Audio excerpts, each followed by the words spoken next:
This is Deb Gloss with Deb Gloss Properties, property manager serving Orlando area, specifically in Orange and Seminole counties.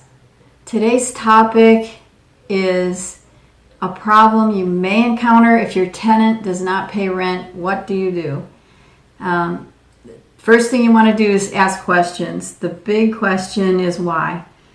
If they have a life event, that's quite a different thing than a monetary setback, dental bill, car bill, something that they are going to make good on the rent. It's just, they're asking for time, and if they give it to you on the date that they said that they would, although it's late, you refer to your lease, and whatever the late fee is, you charge that and accept the rent, you're all good. If, however, it's a life event, divorce, job loss, something big happened in their life, and it's not going to be, it's kind of insurmountable, and it doesn't look like things are going to improve quickly, then you probably want to ask them to vacate. The first thing you would ask them to do is ask them to sign an agreement to vacate. This agreement states to them they have a date to move out, and that actual paper, the agreement, they just can return it to you. You have a date on that agreement that tells them this is the day I want this back by, and if they agree to it and return that to you, then they're going to cooperate. It's more than likely you're going to avoid an eviction.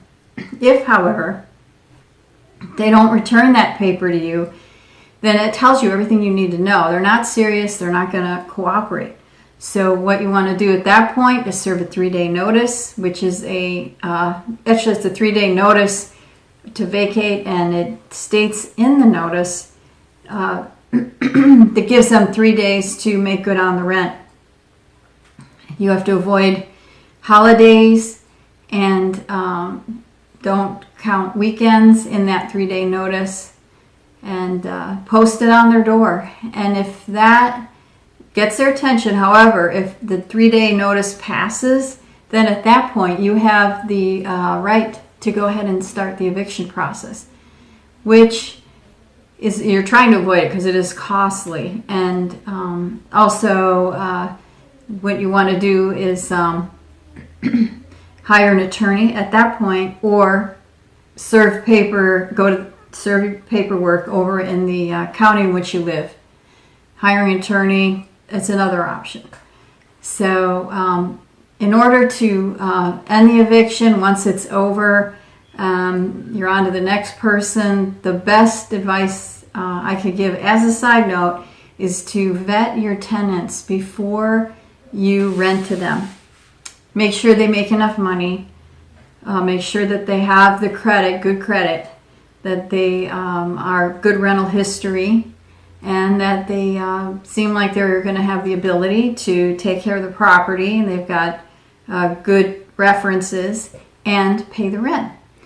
So if you don't settle on someone and you pick the right tenant, you avoid quite a bit of this issue right here with the tenants not paying rent, because they're going to be better tenants for you all the way around. And you're living with them. Most leases are a year, and you have them for that full year. You want to make sure that you're picking the right tenant and do the proper paperwork with them, and get a great deposit, big deposit, at least a month's rent.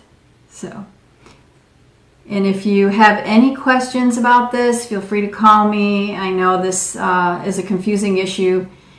Sometimes it's hard to move forward here because you are unsure of yourself. So it's just a step-by-step process. So if you have any questions, feel free to call me. I'd be happy to take your call and talk about it.